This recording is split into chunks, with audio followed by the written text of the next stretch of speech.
Cheating. It's the ultimate way to betray someone. What causes someone to hurt their spouse in this way? Do you want to figure out why your spouse cheated? Do you want to figure out why you cheated?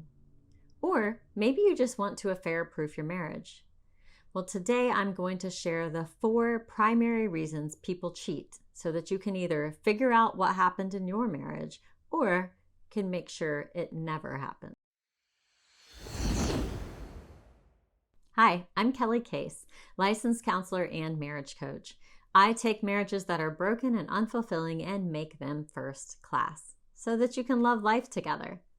This channel is for you if you want a happier home, but you're just not sure how to get it. Be sure to click that subscribe button so that you can be notified whenever I upload anything new.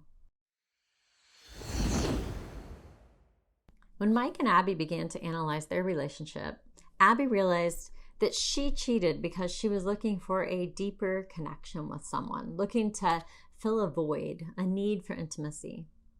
She and Mike got along just fine, but she just never really felt like she could get close to him.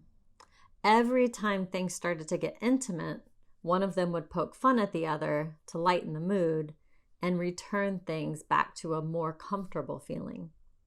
They had sex, sure, but it wasn't intimate, not like she needed it to be.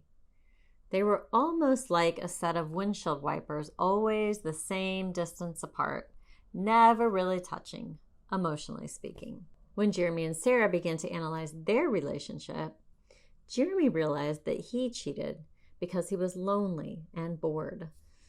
He and Sarah never really fought. In fact, their home was pretty peaceful to a fault. You see, Jeremy and Sarah are both conflict avoidant. Part of what attracted them to each other in the first place was that they never fought. There was no drama. Life felt pretty easy with each other. The trouble is, in marriage, in a deepening and intimate relationship, you have to have conflict. Conflict is what helps you grow closer and closer together. It's what leads to intimacy, true intimacy. With Jeremy and Sarah, each time they ran into a situation that could cause conflict, they would keep peace at any cost. They didn't butt heads. They just let it go. They swept it under the rug. So even though things appeared great on the surface, they weren't really connected, not really intimate, because they weren't sharing their true feelings with each other. They were just each living in their own world and stagnant in their relationship. Jeremy was still craving a closer connection with someone, and that's when he found himself in an affair. When Eric and Christina began to analyze their relationship, Eric blamed a so-called midlife crisis for his affair. But what we discovered was that he and Christina had been growing apart for a long time.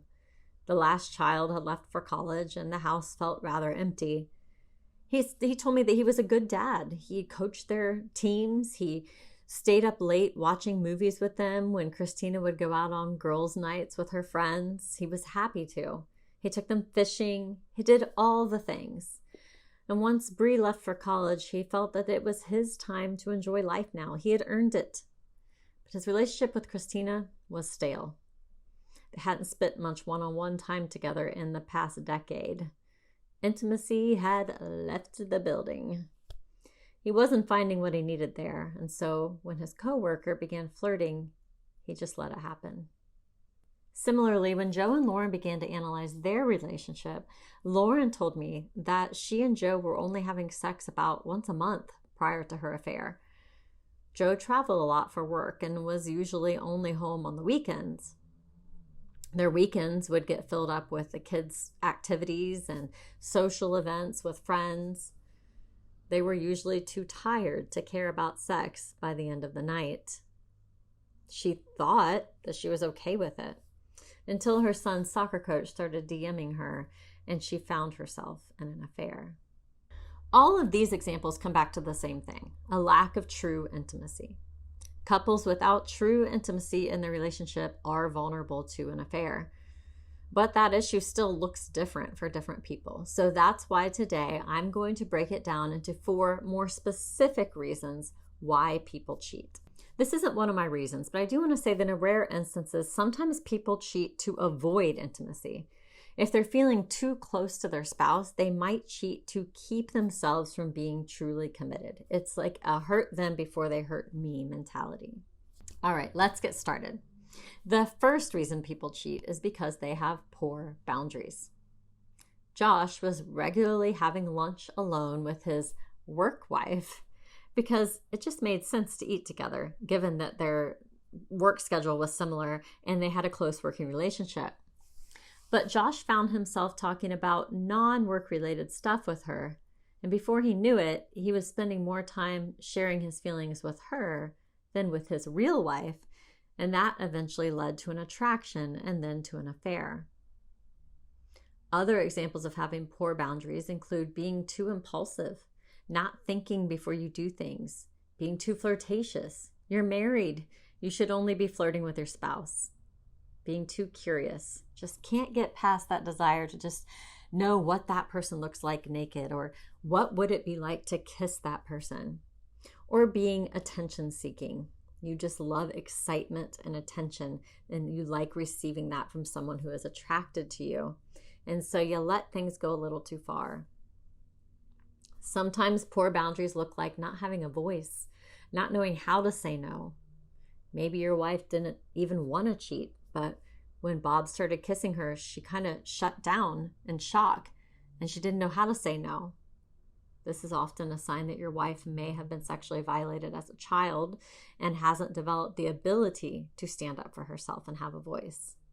And poor boundaries can also mean things like looking up your first love on Facebook. This is very dangerous. It only takes moments to rekindle those feelings again.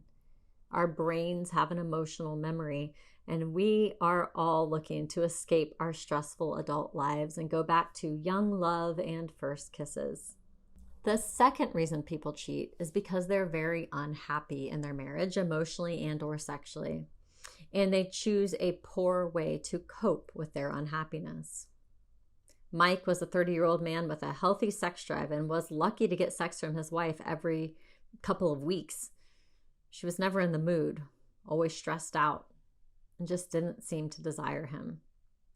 He felt starved of affection and physical satisfaction, and after several attempts to change things with his wife, he began to get his needs met elsewhere. Jessica and her husband just moved to a new city. She was really struggling with it. She missed her family and the familiarity of the town that she had grown up in. She felt alone. New friends were hard to find, and she just hadn't met one that she really clicked with yet. She wanted her husband to be her best friend, someone she could talk to about her feelings. But he always told her to stop having a pity party and figure it out. She made several attempts over many months to connect with him and get her emotional needs met. But he just didn't seem capable of doing it. And that's when she met Nate, a single dad with a girl in her daughter's class. He became her first real friend in the new area, and he became the downfall of her marriage. Mike cheated because he needed more sex. Jessica cheated because she needed emotional connection. They both chose poor ways to cope with their unhappiness at home. Other examples include being angry at your spouse and cheating to get back at them, maybe even in retaliation for them cheating on you, or using an affair as an exit strategy to get out of a marriage that you feel stuck in.